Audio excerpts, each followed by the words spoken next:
गंजाम जिलापाल निर्देश क्रमे आज बेलगुंठा बजार में स्थानीय प्रशासन पक्षर एक बड़ धरणर चढ़ाऊ चढ़ाऊ बजार विपुल परिमाण गुटखा जबत होगा व्यवसायी को कड़ा चेतावनी दी जिलापाल निर्देश को कड़ाकड़ी पालन कर आज एक्शन मोड को आसी बेलगुंठा स्थानीय प्रशासन बेलगुंठा तहसिलदार कलाकृष्ण प्रधान नेतृत्व में बेलगुंठा पुलिस सहायता आज बेलगुंठा बजार में एक अतर्कित चढ़ाऊ प्रशासनिक टीम बजार में पाखापाखि 12टी दुकान रे एककालीन चढ़ाऊ करथिले।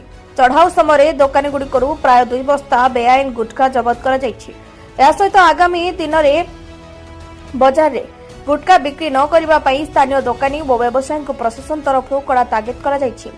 जदि पुणी थरे केही गुटखा बिक्री करंती तेबे सेमानक विरोध में आईनगत कार्यानुष्ठान ग्रहण करा जिवो बोली बोलती चेतावनी दिया जायछि। ए स्पेशल ड्राइव रे तहसिलदार श्री प्रधान समेत बेलगुंठा थाना एएसआई प्रमोद कुमार जेटी एवं पुलिस बाहिनी समस्त कर्मचारी उपस्थित रही यह चढ़ाऊ को सफल करथिले। प्रशासन कार्यानुष्ठान पर एवं स्थानीय अंचल बेआईन निशा कारबार करुवा व्यवसायी मध्य छनका बसी। बेलगुंठारू शिवराम चौधरी रिपोर्ट श्री न्यूज।